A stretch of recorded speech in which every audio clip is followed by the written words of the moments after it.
I would to say something. Our plenary session granted 1 hour and 20 minutes.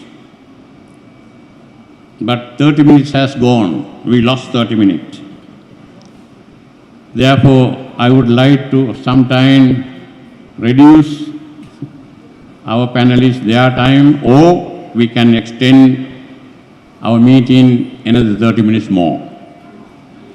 Before I start our plenary, I have a very special request coming from Australia. We have a goodwill message sent by Honorable Prime Minister of Australia. In this morning session, we didn't have a time. Therefore, I would like to invite Mr. Henry Dan come to the stage, read this message on behalf of Australian people. Why is the Henry Dan?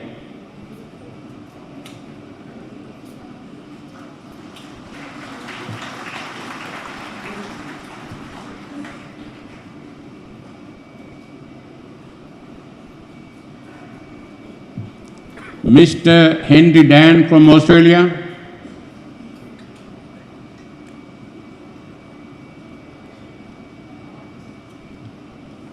And Vietnamese? You can say Vietnamese?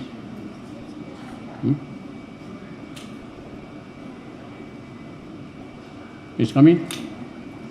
Coming? Mr. Henryan, please come. Sir, you have the floor now. Come here, come here. Here.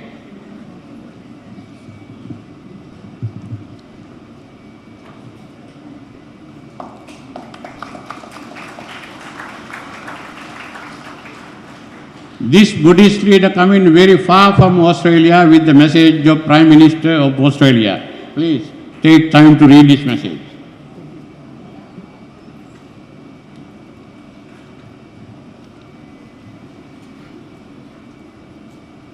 Namo Buddhaya.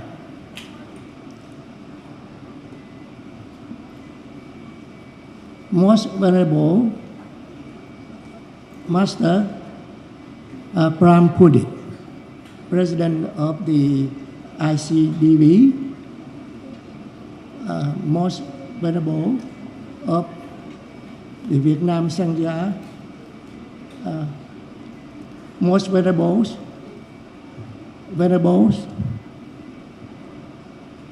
Your Excellency,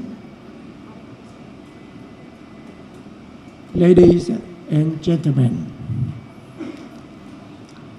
It is my great pleasure and privilege to be here to attend this United Nations Day of VESK in Vietnam.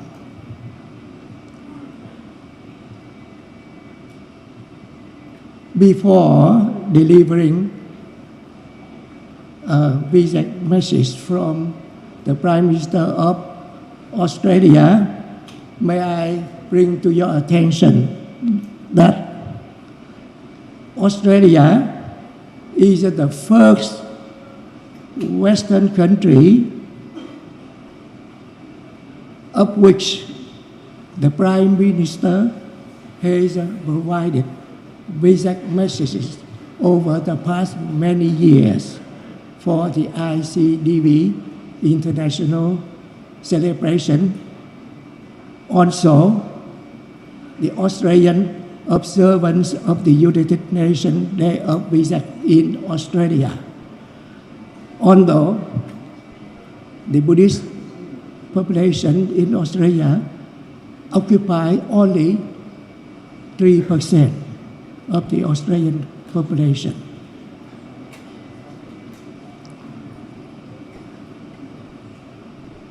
Prime Minister Anthony Albanese told me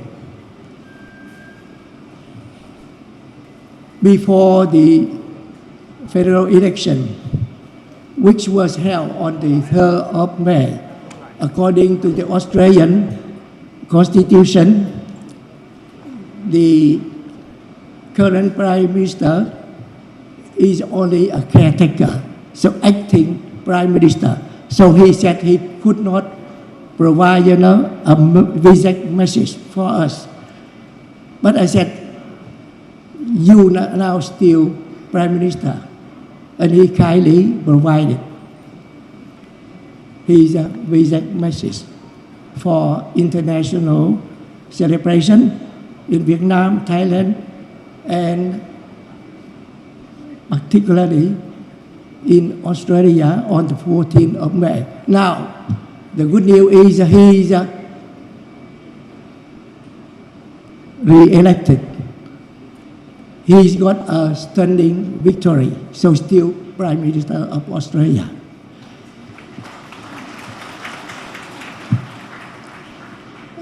Here, under his VESK message.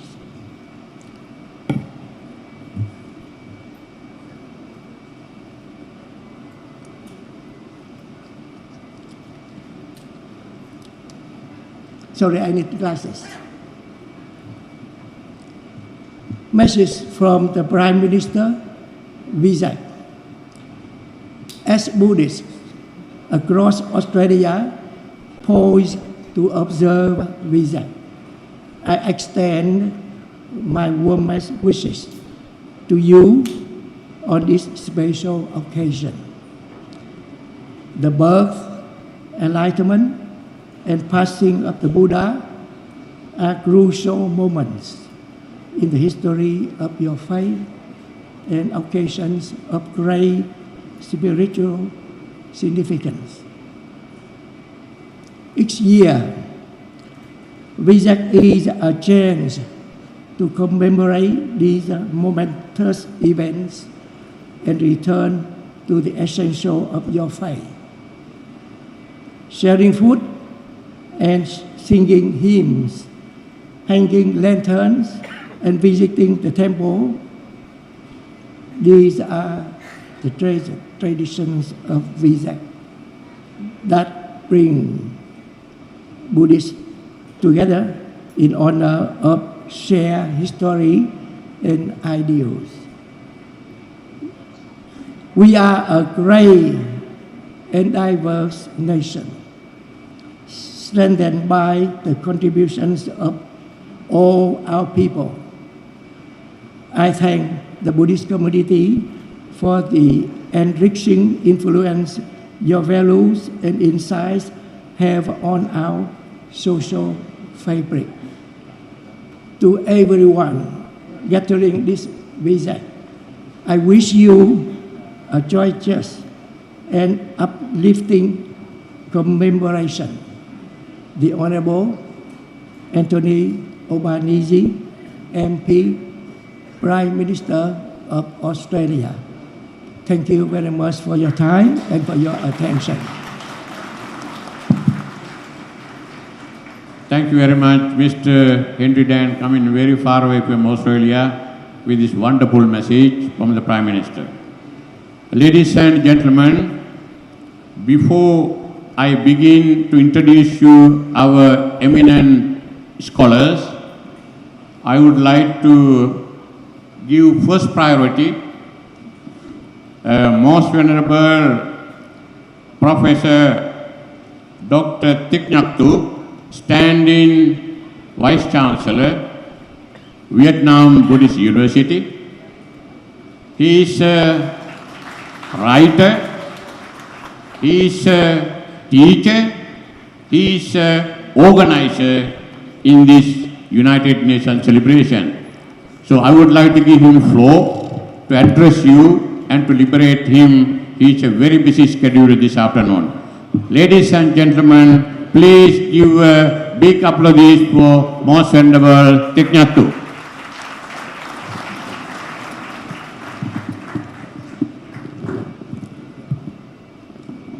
Holiness, Excellencies, Eminence, Most Venerable ladies and gentlemen, I'm very sorry that I have to take a leave right after my very short remarks for attending important meeting with the Sangha and for conducting the work with prayer this evening in this university campus. So my remarks would focus on reconciliation as the path to work with, one taught by the Buddha in the Sutta Pitaka, and the other two stories as experience of healing post-war situation in Vietnam. Number one, the story of peace-by reconciliation between Sakya and Korea clans over Rohini water dispute. This story, all of us know very well that the Sakya and Korea are very close clans, both dependent on the water of Rohini for their agriculture and daily use. As both sides claimed exclusive right to use water, they prepared to fight. Upon hearing the conflict, the Buddha personally traveled to the street, stranding between the two opposite sides. The Buddha bows very deeply, awakened the question, which is more precious, human life or water? The Buddha then give the teachings on the value of love, peace, unity, and tolerance, and benefit of sharing resources instead of fighting for them and death because of them. Through his compassionate guidance, the two armies of Korea and Sakya laid down their weapons and found a fair agreement of water distribution. The lesson we can learn from the teachings of Buddha are as follows. Human life is always more precious than material resources. Rich and stubbornness should never lead to war and destruction. Resources sharing based on cooperation and justice brings lasting benefits to all sides. Prioritize dialogues and peaceful negotiation over the use of force and war. The Buddha's message to this story reminds us that peace and understanding remain the only true paths to happiness and sustainable development. Number two, the story of King Trần Nhân Tông post-war reconciliation policy in Vietnam. After defeating the third Mongol invasions in 1288, the Trần dynasty, under the guidance of King Trần Nhân Tông, chose not to revenge or destroy the defeated enemy. Instead, guided by the Buddhist loving kindness, the king promoted reconciliation and human end to the war. After the victory at the Baton River, about more than 10,000 Yon Mongol soldiers were captured as prisoners of war in Vietnam. King Trần Nhân Tông ordered more than 500 boats to be prepared and filled with rice, salt, and food supplies to safely send the prisoner of war back to their own country. The king also sent a Vietnamese diplomatic mission to the Yon Mongol court with tribute and a letter of goodwill to restore peaceful relationship to mobilize the diplomatic ties between the two countries. These humanitarian policies helped maintain Vietnam's independence, but also at the same time opening a new chapter of peace in Vietnamese-UN relations. These historical lessons offer meaningful insight for today's world. Lasting peace would be built on compassion and forgiveness, not revenge. A good leader looks beyond short-term victories to ensure long-term benefit for the people at large. Returning prisoners of war with dignity and restore diplomatic relations reflect a high-level civilization. In a world still facing wars and suffering, Kim Jong-un legacy remains a valuable guide for global peace building. Number 3, Vietnam-US reconciliation, a former foes to partners. The US started the war with Vietnam in 1955. Within 2 decades, US has dropped over more than 7.5 billion tons of bombs on Vietnam, twice the total amount used in both World War I and World War II combined. This includes chemical weapons like organ agents. On Vietnamese side, an estimated 3 million people died, including both military personnel and civilians from the both North Vietnam and South Vietnam. On US side, 58,220 soldiers killed and 150,000 soldiers wounded. Following the Vietnamese War from 1955 to 1975, relations between America and Vietnam remained hostile for 40 years. On July 11, 1995, U.S. President Bill Clinton and Vietnamese Prime Minister Vo Van Kiệt shook hands to officially normalize relations between the two countries after 20 years of post-war division. Under the leadership of President Bill Clinton and Prime Minister Vo Van Kiệt, the two nations decided to heal the past and open a new chapter of cooperation. This process was far from easy. Normalizing relations with America would have Vietnam escaped international isolation, attract foreign investment, and promote economic development. As you see, Vietnam has been developed since 1975.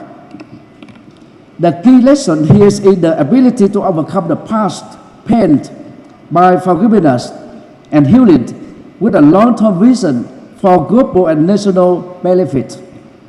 Reconciliation requires both parties to place long-term benefits above personal emotions and past losses.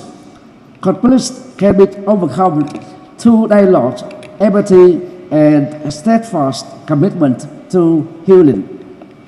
Principles such as forgiveness, loving-kindness, compassion, and mutual understanding plays a crucial role in reconciliation for building bridges of trust and fostering sustainable peace. From a nation once deeply scared by war, Vietnam today stands as a testament to the transformative power of compassion, reconciliation, and spiritual healing. As we gather in the spirit of United Nations Day VESK 2025 in Ho Chi Minh City, let us affirm that sustainable peace cannot be achieved through power or politics alone, but through cultivation of inner peace and collective wisdom. The teaching of the Buddha urges us to overcome hatred with love, violence with understanding, and division with unity and inclusivity. These values are not only timeless truths, but align fully with United Nations Charter and aspiration of humanity in the 21st century. Let Vietnam's journey from suffering to independence, from complete war to tolerance and harmony, serve as a meaningful offering to the world that true peace begins in the mind, is nurtured in the heart, and manifests in action, guided by insight, meditation, and ethics. In this light, may global harmony not remain a dream but become a shared commitment, accepted by the Buddha's path the Buddha has on earth till now. Thank you very much for your listening, and thank you for your coming to Vietnam for contribution to the success of United Nations and VESK. Thank you. Thank you very much, Most Venerable Tiknaktu, Vice Chancellor of Buddhist University. The suffering of the Vietnamese people, the war, destruction, the pain and reconciliation, he informed to our plenary session. That is very important for us, for our discussion. This country has been suffer a lot, series of the war, 100,000 people die, country became a poor. Today, Vietnam became a model nation with the development of economy and prosperity, even today hosting this wonderful Buddhist celebration.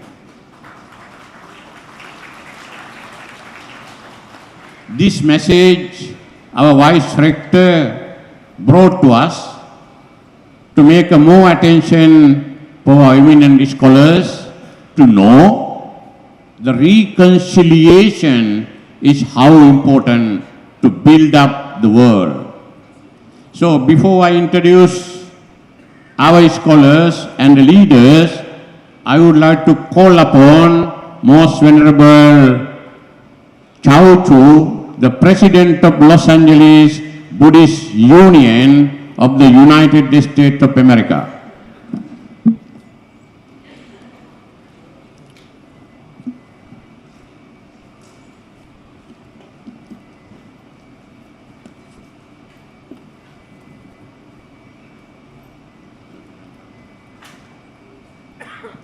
Ladies and gentlemen, without take time, I would like to welcome and to introduce our leaders, scholars who work in the research field, the subject what we are going to discuss this session. First of all, I would like to welcome Most Venerable Professor Dr. Brahma Vachirachan, Rector of the Mahachulalankar Raja Vidyalaya University in Thailand. And please welcome Most Venerable from Thailand.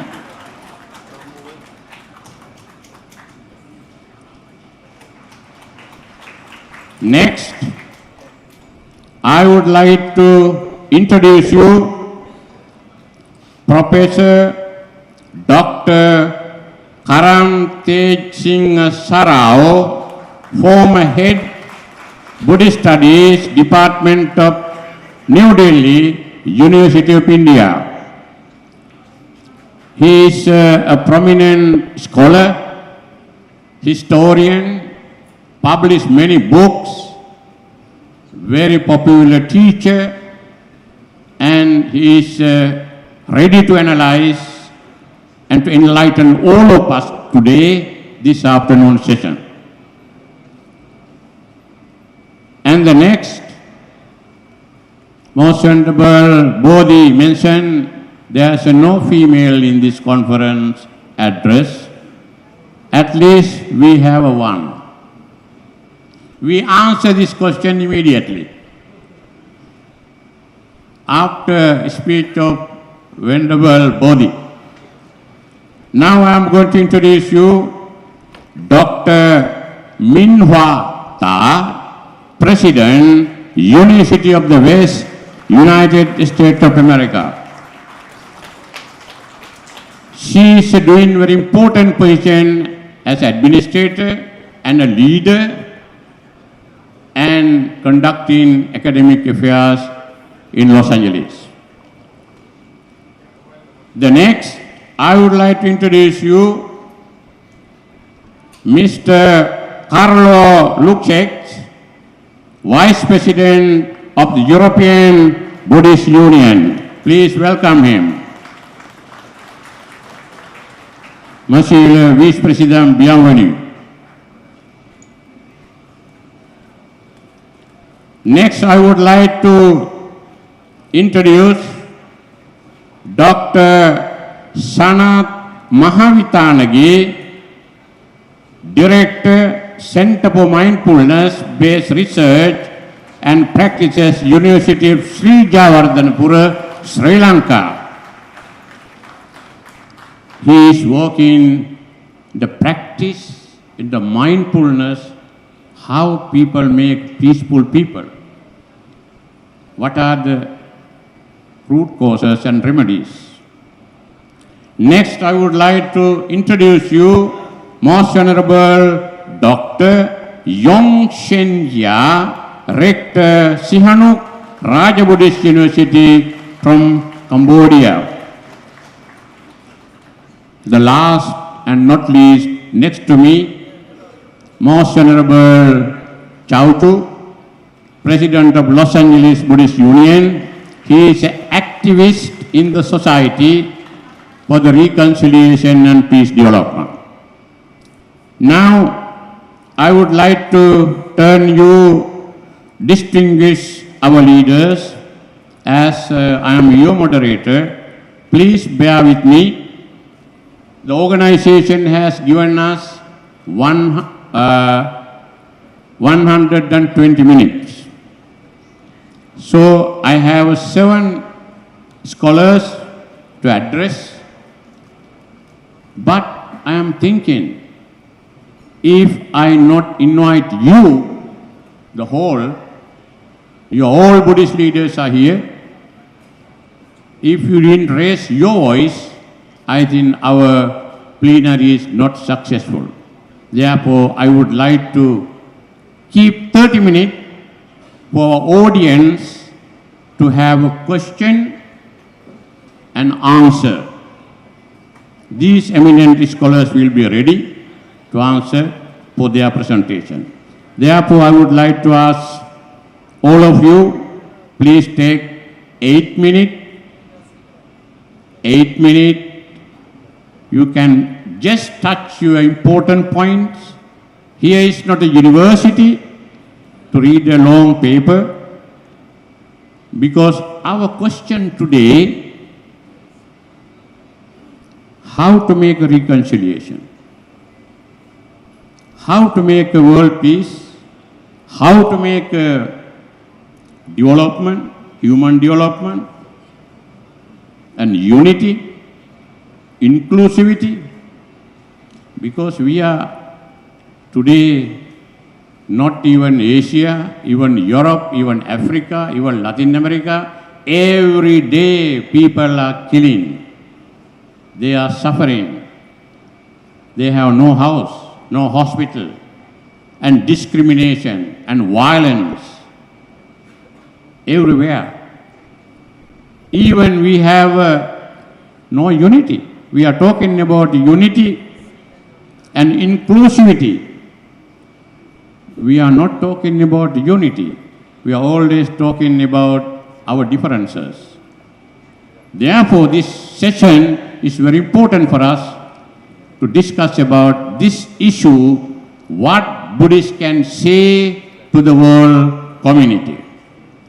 With this introductory remark, I would like to call upon Most Venerable Professor Dr. Brahma Vajrachan, Director of Mahachola University, to address you. Thank you very much, sir. You have the floor now.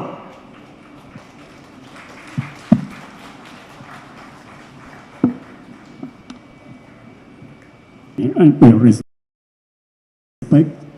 to the most Venerable Professor Dr. Brahma Pandit, Vice President of Mahachulalongkorn Raja Vidyalaya University, and as the president of International Council of the Day of VESK, senior monks, distinguished scholars, ladies and gentlemen. In the beginning, I'd like to give so much thanks to the Vietnamese Buddhist Sangha, the organizing committees, and Vietnamese government to provide a platform for us to share the ideas. Today we come together to make our worship to the Lord Buddha in different ways. To propagate the Buddhist doctrines, especially on the maintain the unities and inclusivities for human dignities, the Buddhist insight for world peace and sustainable development. I like to divide my talk into 3 parts. The first one was the scope. What is the scope of idea of unity and inclusivity? The second one is what is the scope of ideas, human dignity, and the third one, how can this Buddhist insight, unity and inclusivity for human dignity, lead us to the world peace and sustainable development? We are as the human beings, even though we have different backgrounds, come from different nations, have different cultures and statuses, such as education, rankings, rich and poor. But we have also said many things. According to Buddhist doctrines, all the human beings are a composite of 5 aggregates.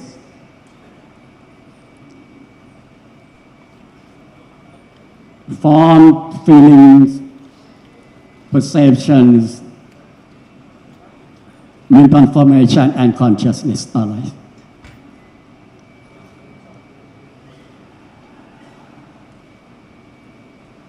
We have the same basic factors of life like this. We have the same needs.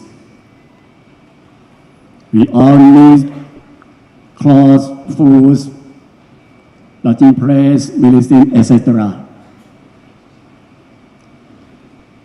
We have the same likes and dislikes. We all like happiness and dislike suffering.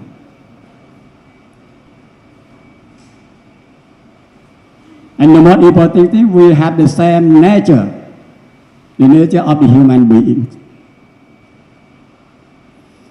So, in ultimate reality, human beings have both the different things and the same things at the same time as follows. All the human beings are included in one of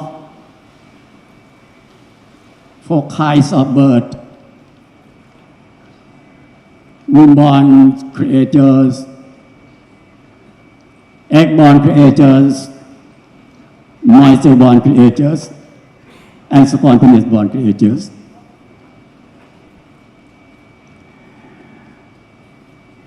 When we have been born, we are under the law of three characteristics, under the laws of impermanence, state of sufferings, selflessness alike.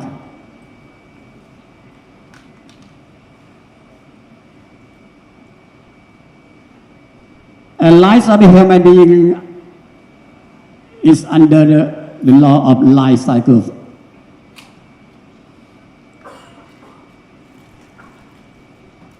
All the human beings are subject to birth, never overcome birth. Subject to decay, never overcome decay. Subject to sickness, never overcome sickness.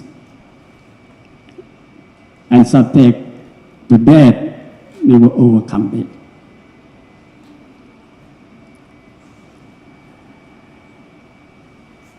Lives of the human beings goes on according to their own actions. We come from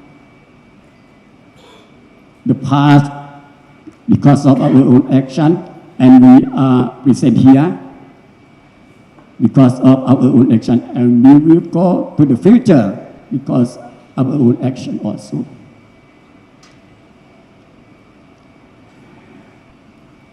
In the Buddhist scriptures, there is the sentence that lo kamuna vatati loko, the world,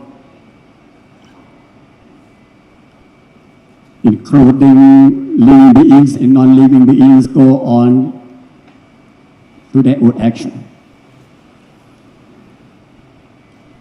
One day, the young man named Suphamanavato Thayaputta asked the Lord Buddha that, why are the human beings different from each other? When they have been born, why are they different from each other? The Lord Buddha replied to the questions of this young man that Kammang sate pajati yatitang hinapaditaya. The actions of karma discriminates the sentient beings, the man as a low class and high class. In this matter, the Buddha's word can be concluded in 5 main terms as follows. All the human beings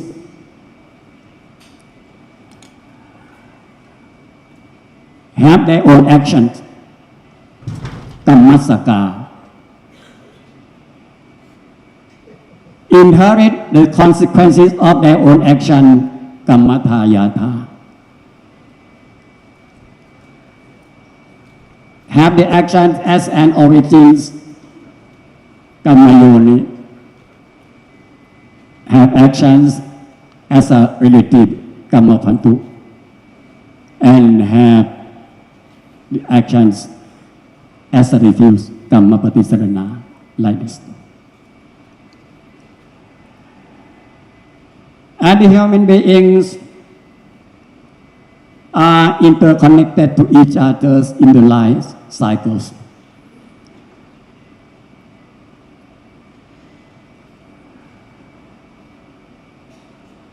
Sometime one day,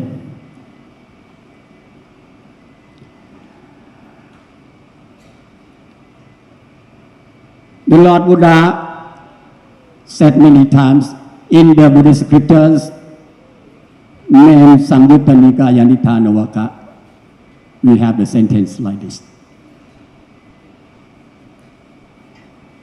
Sentient beings have been born on earth, especially the human being, the person who have never been born as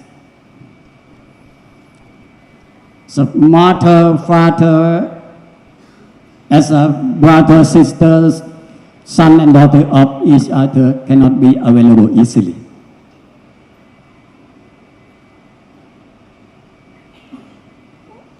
We are interconnected in the life cycle.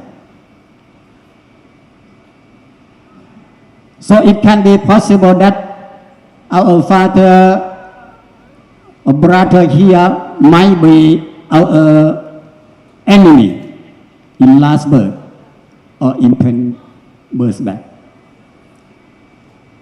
And it can be possible also our enemy here might be father, brother, mother in last birth or in 10 birth backs and so on.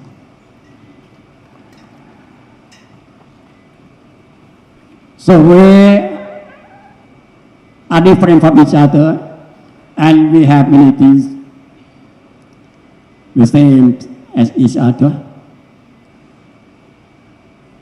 We have both the same things and different things. According to the idea of Saraswati School, the school of philosophy, called this that the self nature and appearance. So we have the same self natures and different appearances.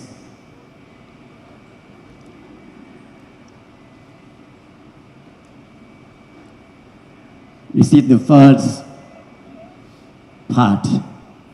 The second one,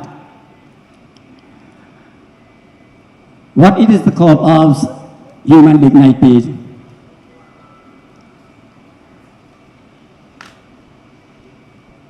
Human in English equal to Pali word that manusa, meaning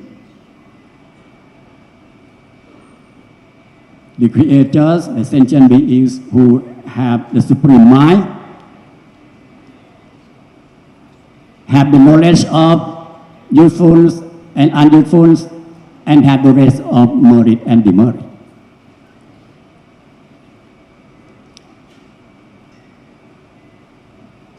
Why we have said so?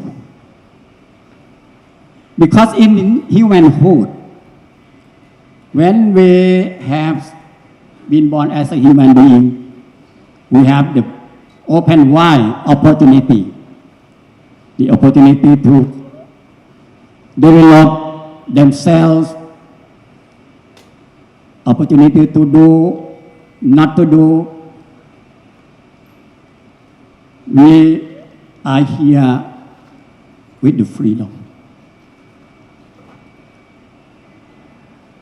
The human beings in the times of our creatures who quick receptive to Dhamma and the conscience.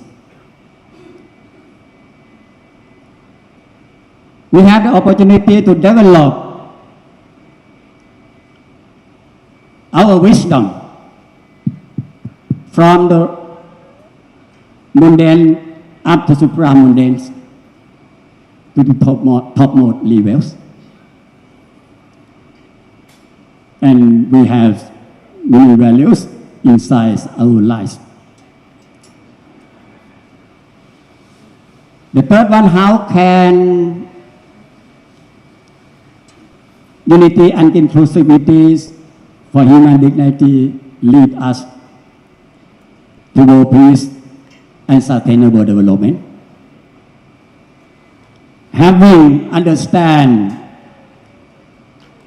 these Buddhist concepts, having understand the human dignity clearly, loving kindness will arise. When we have the loving kindness, we like to give both consumer goods and the Dhamma, especially the Dhamma, humility, service, morals, friendliness, forgiveness. when we keep both consumer goods and the dhammas, peace will arise, and we will have the peaceful mind. And when we have peaceful mind, we radiate the peace to other, radiate the loving kindness to other people. Whatever business we run, we think of the other people. Not only hope to get the profit from that, but think around the profits from the project, the contribution to society around, the disadvantage to society around, and the way ahead. If the facts disadvantage to society around, how can we solve the problems? And if it is the contribution to the society around, how we create the S curve to sustain it. So when we have the concept like this and have the loving kindness, we are human beings, we have the same thing and different thing with our families, world peace and sustainable development will exist with us forever. Thank you very much. Thank you very much, Most Venerable Rector. Very interesting Pali quotation, classical Buddhism, many things. I think we will discuss after our presentation. I think our audience very happy to hear why all those Buddhist countries are not even peace, why everywhere the problem, if people accept and practice all kind of Buddhist teaching. So I think our audience will be ready to ask these kind of issues. I am again reminding our eminent leaders, please help me, take 8 minutes, not take more than that. With this remark, I would like to call upon